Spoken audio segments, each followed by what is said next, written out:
Mateus capítulo 28, versículo 11. Vamos dar uma acelerada.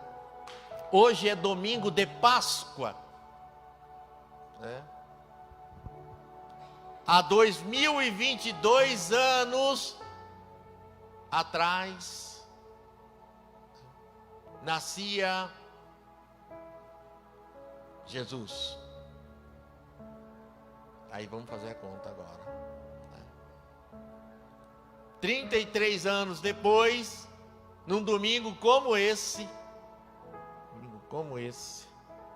ele ressuscitou. Essa história com H, ela tem que ser o símbolo da vida de um cristão. Esse momento, em um domingo como esse, não só a sexta-feira, mas muito mais o domingo, ele tem que ser a realidade na vida de um cristão, porque ele ressuscitou. Mateus capítulo 28 e o versículo 11.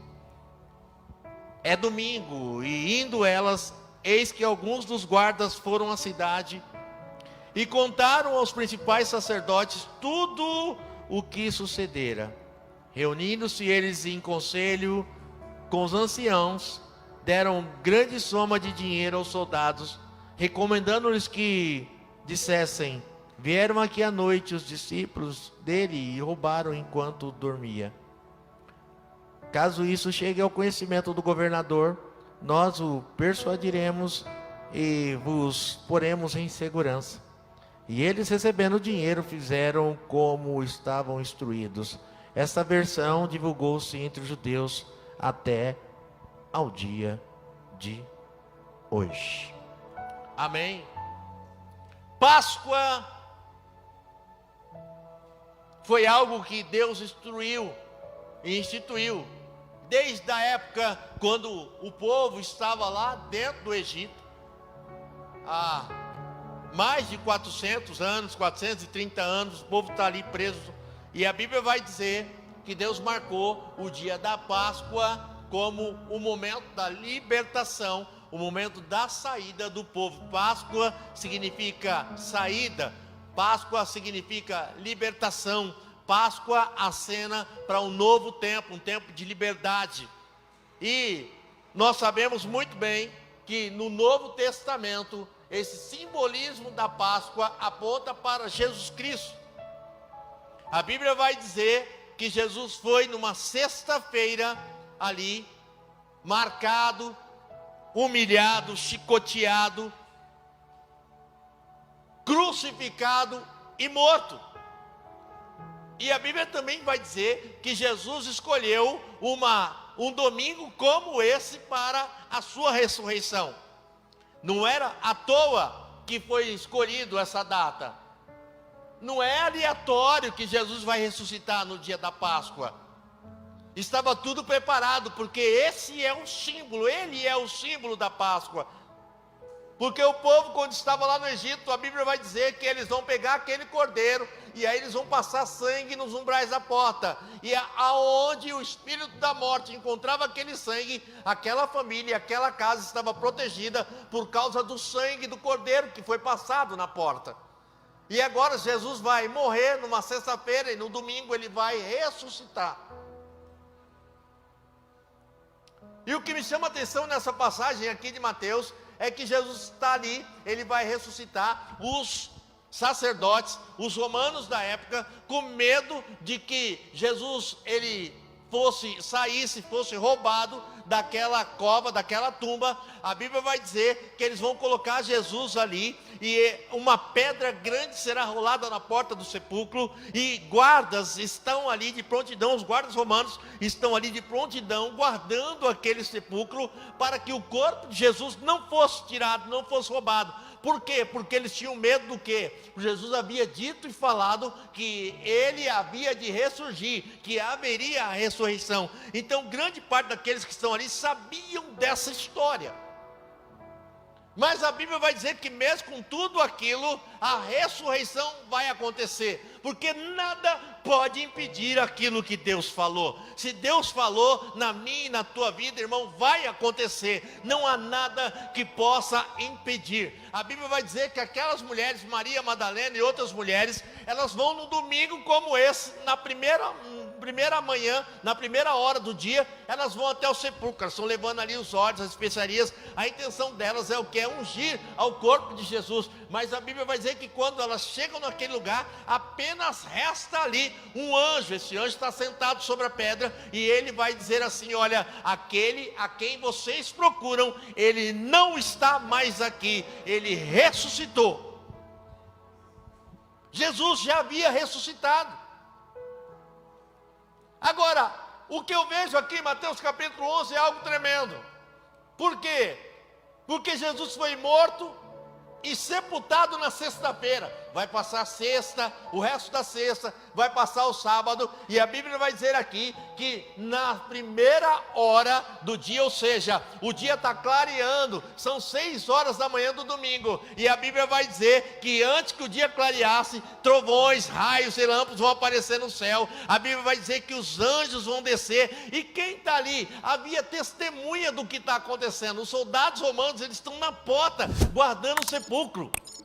Irmãos, olha a cena e olha só a visão que esses homens vão ter. O céu se abrindo, anjos descendo, o anjo vai descer, rolar a pedra que está na frente do sepulcro, que a Bíblia diz que era uma grande pedra. O anjo vai descer, rolar aquela pedra, aqueles soldados estão ali, eles estão tendo essa visão tremenda e espetacular. Esses homens, os soldados romanos aqui, eles estão tendo uma visão que nenhum de nós jamais teve, nem Maria Madalena, nem os discípulos vão ter a visão que eles estão tendo aqui. Que coisa espetacular está acontecendo, e eles estão vendo aquilo. Por quê? Porque a Bíblia vai dizer aqui, ó, que eles, quando eles chegaram lá, eles se reuniram ao conselho e falaram tudo que eles tinham visto,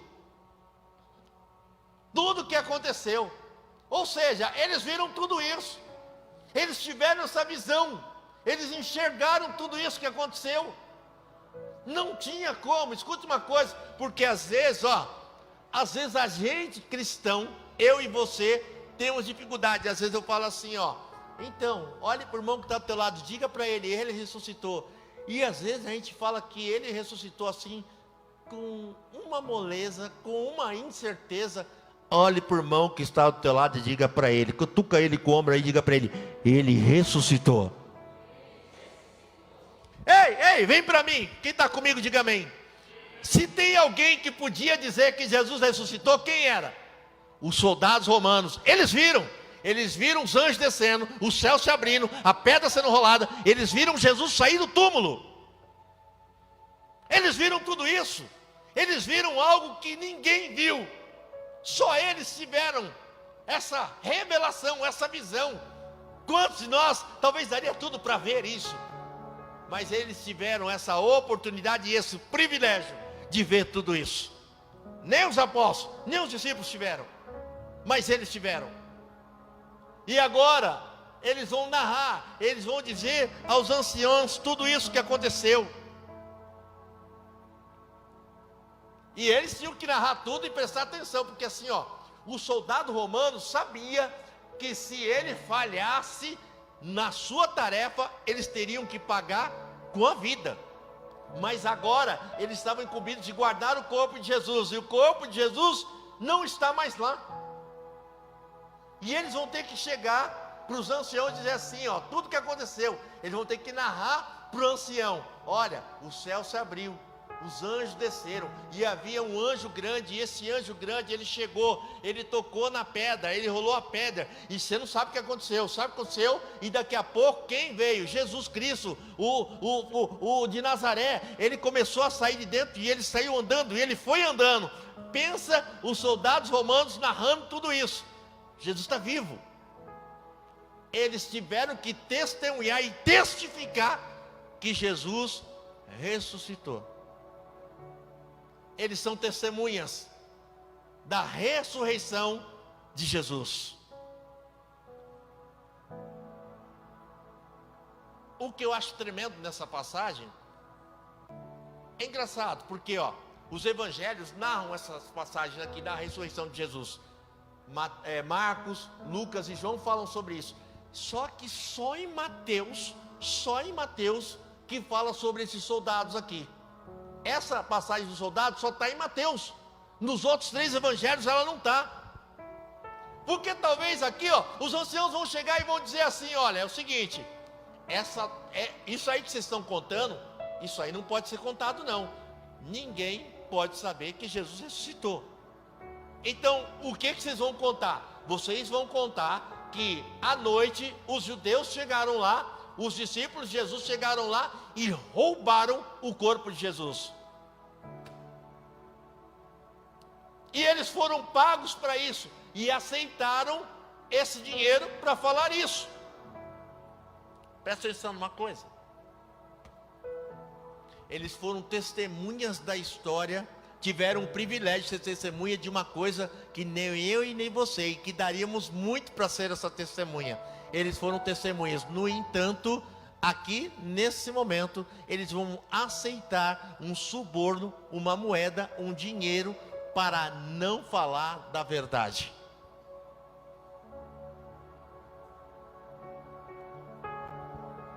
A verdade, irmão,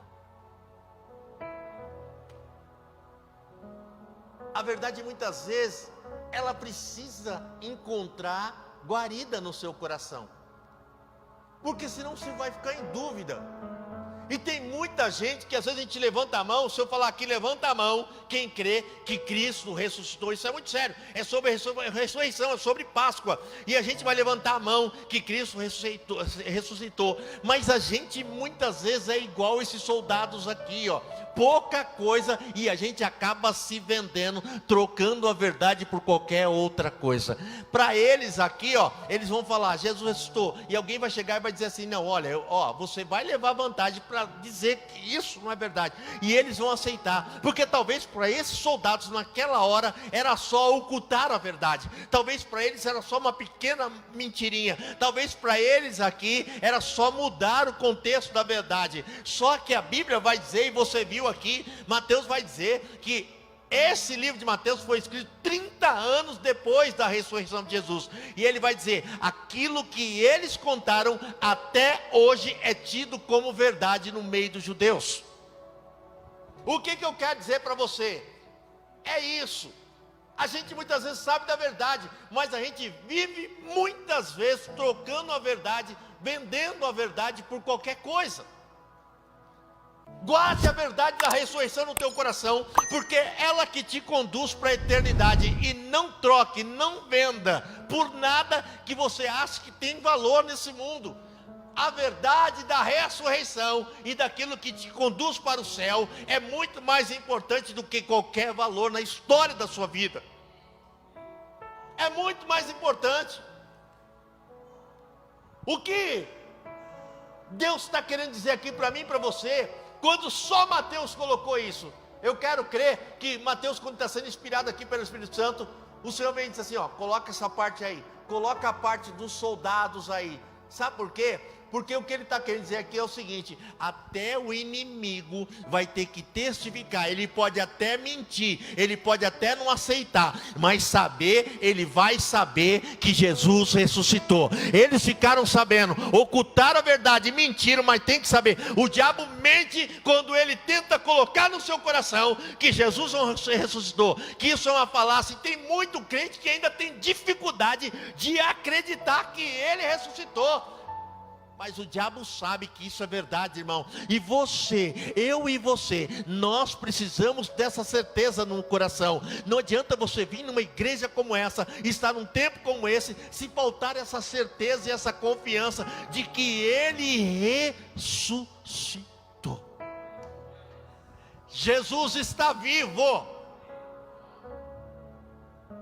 Porque às vezes, se eu não creio que Ele está vivo, como vou falar com Ele? Como vou me comunicar com Ele? Então a primeira coisa para um crente é a certeza de que Ele vive. Porque Ele vive, posso crer no amanhã, porque ele vive, temor não há. Irmão, é porque ele vive. Por isso eu creio que eu tenho um dia de amanhã. A gente vê tanto crente cheio de incertezas, cheio. E olha o trabalhar do diabo. Falou para esse soldado assim, ó, não, essa verdade aí não pode ser contada. Você precisa contar a verdade que Jesus ressuscitou. E não é de palavras, porque você precisa testificar isso. Os soldados aqui sabiam que se Herodes ficasse sabendo de que Jesus tinha sumido, de que o corpo tinha desaparecido, eles iam pagar com a própria vida. Mas os anciãos vão dizer para ele assim, ó, e fica tranquilo que se o presidente ficar sabendo disso, a gente vai garantir a segurança de vocês.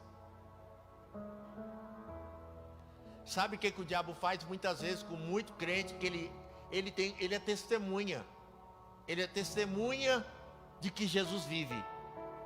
Ele foi chamado para ser testemunha disso, testemunha ocular. Mas aí o diabo vem e diz assim, não, só dá uma mascarada nesse testemunho, só dá uma mudada.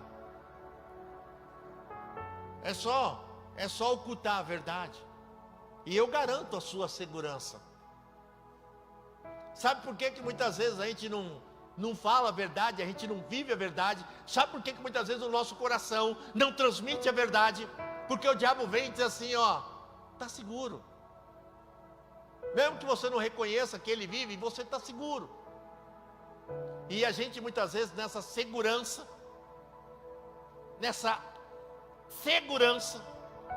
a gente muitas vezes acaba abrindo mão de testemunhar, de testificar a verdade de que Jesus vive. E a gente troca isso, a gente vende isso por qualquer coisa desse mundo. Eles venderam isso por dinheiro, venderam a verdade por dinheiro. E tem muito crente que hoje ainda vende a verdade por dinheiro, pela parte econômica, financeira, por status social e tantas outras coisas. E o diabo diz assim, não, mas você está seguro. Você está seguro. Esse papo de que Jesus ressuscitou é balela. Esse papo de que Jesus ressuscitou, isso aí é coisa de crente. Isso aí é coisa de religioso. Esse papo de que Jesus ressuscitou, sabe, é coisa de gente bitolada, é coisa de gente que tem a mente pequena, é coisa de gente que vive dentro de igreja. Não, isso não é para você. Vende isso, troca isso por tanta coisa que eu tenho, por sucesso profissional, por sucesso aí na sua vida, na sua carreira, nos seus negócios. Troca isso. E tem muita gente trocando. Mas o mais importante para mim e para você é que Jesus ressuscitou. Por isso que o Senhor ficou bastante preocupado em colocar aqui em Mateus. Isso aqui é os bastidores da história. Porque a gente pode falar assim, então, né? Mentira, não sei o quê. Para que colocar tudo isso? Tenha outro ângulo de visão. O mais importante aqui não é mentira, não é tudo isso que está aqui. O mais importante aqui é o que eu disse, que até o diabo tem que reconhecer que ele ressuscitou. E se o diabo sabe disso, muito mais eu e você. Ore por irmão que está ao teu lado, diga para ele, nós precisamos saber que ele ressuscitou. Diga, nós precisamos saber que ele ressuscitou. Ei, querido, presta atenção. Jesus ressuscitou. A ressurreição de Cristo é a parte central do Evangelho. Tem que ser. O Evangelho está focado nisso. Se você não crê nisso, não tem por que estar aqui. É o centro de tudo. É o início de tudo. Ele ressuscitou. A gente tem que prestar atenção e entender uma coisa. Ó, eu vou correr. A ressurreição de Cristo vai falar sobre o quê? Vai falar sobre pecado, vai falar sobre morte, sacrifício, vai falar sobre remissão, vai falar sobre algumas palavras que são meia difíceis, vai falar sobre propiciação, né? Vai falar sobre tudo isso para mim. Porque assim, ó, eu tenho que entender, porque tem um princípio, o princípio da remissão. Jesus tinha que passar por tudo aquilo. Por que ele tinha que passar? Ele tinha que passar porque ele tinha um propósito em tudo isso. Porque assim, ó, Deus ama o pecador, mas ele abomina o pecado. Essa é uma verdade. Quando no Velho Testamento, por que está na Páscoa? Por que aqui é a Páscoa? Por que ele vai ressurgir na Páscoa? Por que ele morreu na Páscoa? Porque na Páscoa todo mundo se reunia lá.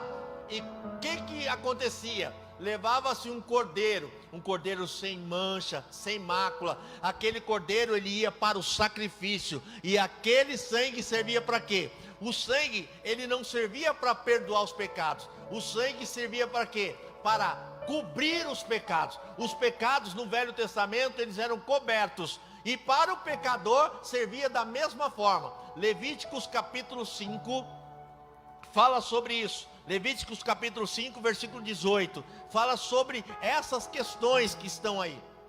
Levíticos 5, 18 está lá, ó. Vou ler para você.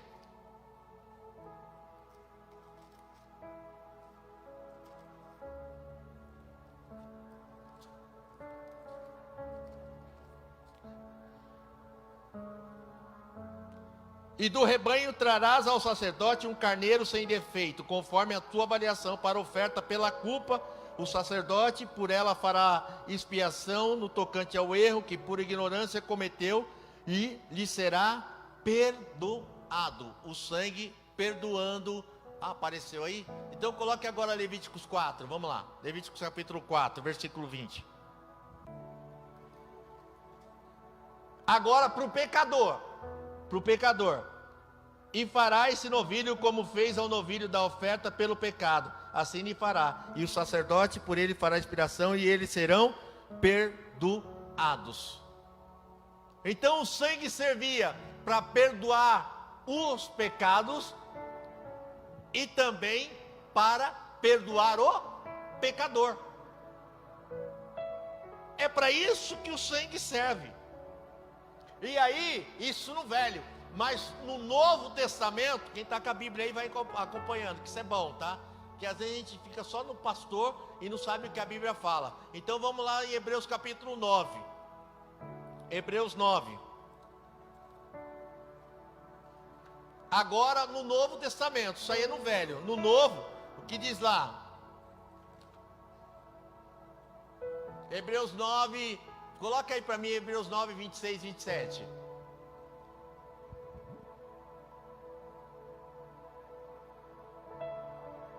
Olha lá, de outra maneira necessário lhes fora padecer muitas vezes desde a fundação do mundo, mas agora, na consumação dos séculos, uma vez se manifestou para aniquilar o pecado pelo sacrifício de si mesmo, porque ele se sacrificou, você agora está sendo perdoado. E como aos homens está ordenado morrer uma vez só, vindo depois disso o juízo. Então, porque ele se entregou, coloca o 28. Isso. Assim também Cristo ofereceu-se uma vez para levar os pecados de muitos. Aparecerá uma segunda vez sem pecado aos que esperam pela salvação. Quantos aqui estão esperando pela salvação? Deixa eu ver. Primeiro ele se entregou para levar os nossos pecados. Mas agora ele vem por quem espera, por quem crê que foi salvo, remido dos pecados, e agora por isso espera por ele. Irmão, escuta uma coisa. Ele levou os nossos pecados. Olha para o irmão que está atrás, diga para ele: levou seus pecados. Você pode dar um amém? Pode dar um glória? Jesus levou meus pecados, glória a Deus. Não, querido. E ó, vou falar para você, não era poucos não, tá? Nem meu nem teu, é bastante, tá? Quer ver? Põe aí Isaías 53, 4. Isaías 53, 4. Bora. Agora eu peguei a vitória. Bora, vitória. Aí, verdadeiramente, ele tomou sobre si. Ó, a gente tinha enfermidade, a gente tinha dores, a gente tinha tudo isso aí, ó. E nós reputávamos por aflito, ferido de Deus e oprimido. Pode seguir. 5. Mas ele foi ferido por causa das nossas transgressões. E moído por causa de quê? Das nossas. A gente acha que é só dos outros. É sua também. Diga para o teu irmão, é sua também. Diga, você era transgressor, ferido, iníquo. Diga, você era tudo. Mas graças a Deus que Jesus morreu por você. O castigo que nos traz a paz estava sobre ele, e pelas suas pisaduras nós fomos sarados. Aquilo que era para mim, ele disse, deixa comigo, que eu vou pegar. Ô irmão, ele não merecia. Ele não merecia.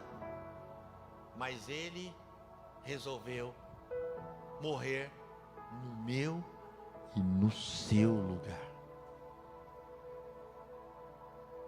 Mateus 20, 28 tem um versículo que eu gosto muito, que é, aliás, é o tema da nossa comunidade.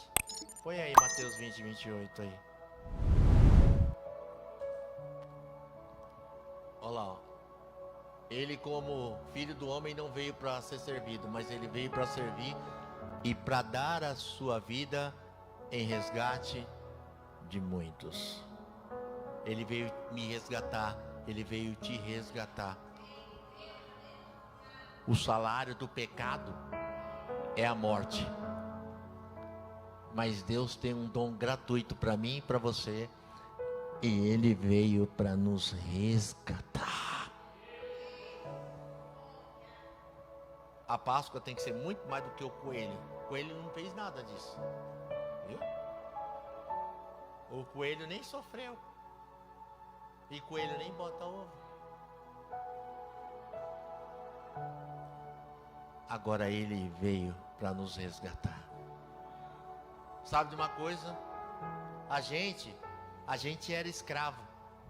Escravo do pecado. A gente era escravo do pecado. Mas aí, Jesus disse assim, ó. Quanto é? Pensa. Porque o diabo podia pedir o que quisesse. Ele resolveu pagar o preço mais alto, o preço da vida. Deu a vida. Se entregou por mim e por você. Que amor é esse? Que amor é esse? Humilhado, ferido, machucado, transpassado, chutado, tudo que você imaginar. Tudo que você imaginar.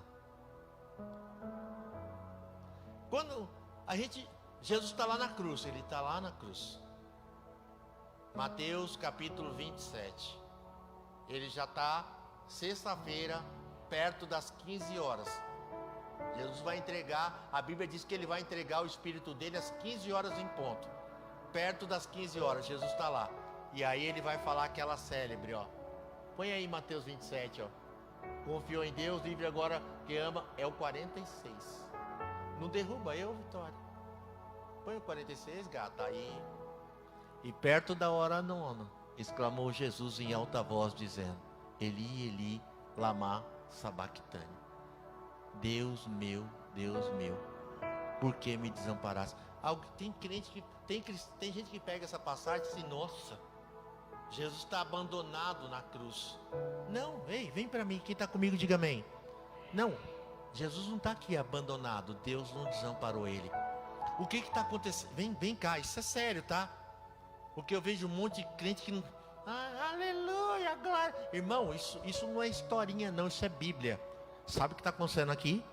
Jesus está lá, as mãos pregadas, os pés pregados. Depois de tomar 40 mais uma, ele está lá, chicoteado, ferido, a coroa de espinho na cabeça, mão furada, pé furado. Isso para Jesus que eu estou falando, isso era fichinha. Isso era fichinha. Mas qual é o problema aqui? Porque na cruz, o que ele está carregando? Meu pecado. O seu pecado. Por que ele está sozinho aqui? Por que, irmão, que ele está sozinho?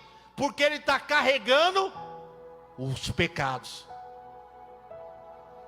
E aí, vem para mim, nessa hora aqui, nem Deus Pai pode fazer nada. Por quê? Porque os pecados, o que faz separação do homem para Deus? O que faz separação entre o homem e Deus? O pecado. E Jesus aqui está carregando o meu, o seu, o nosso pecado. Por conta disso, ele está sozinho, por conta do meu pecado. Porque Deus não pode fazer nada nessa hora, por causa do meu pecado. Quem está entendendo, diga amém. Ele se sente desamparado. Só que o Senhor não pode fazer nada do Pai. Por quê? Porque os pecados, meu e seu, estão ali na cruz com Ele. Ele está carregando, Ele está levando aquilo que era para mim e para você. Ele está levando as nossas iniquidades, as nossas feridas, as nossas transgressões, tudo aquilo que estava predestinado para mim e para você, Ele agora está ali levando. Está na hora da gente levar Deus mais a sério, sim ou não? Sim. Ele precisava passar por isso? Não. Por que fez isso? Por que fez isso? Porque me ama. Porque talvez você diga: ah, então, bispo, ele fez tudo isso, eu não sou nem merecedor, eu nem precisava disso. Porque o tamanho da coisa é tão grande que daí a gente começa a se diminuir. Não, mas então, eu não sou nem merecedor de tudo isso. Romanos capítulo 10, versículo 8. Coloque Romanos 10, 8. Eu estou lendo a Bíblia que é para você entender.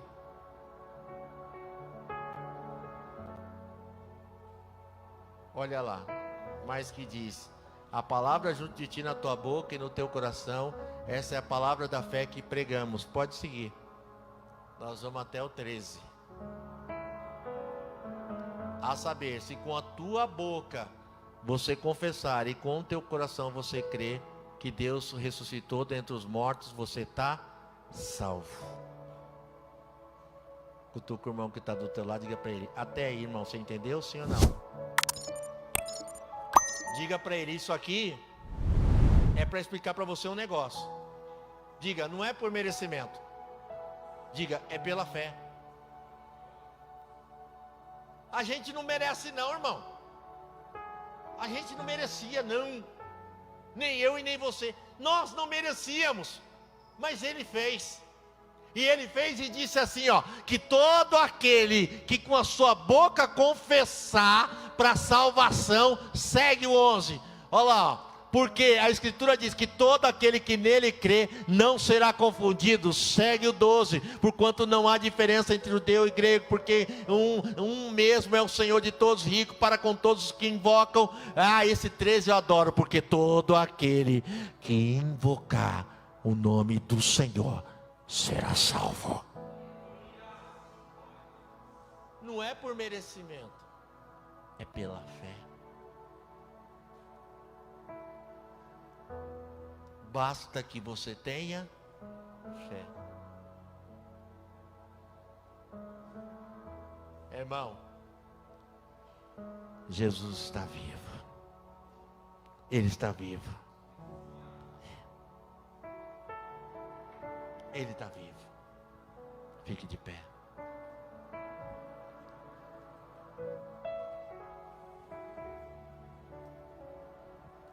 É pela fé. Nenhum de nós é merecedor. É pela fé. Se com a tua boca você confessar, eu vou fazer oração de 2 minutos só. Só 2, bispo. Porque isso não é para ficar aqui. Isso tem que arder no teu coração, irmão.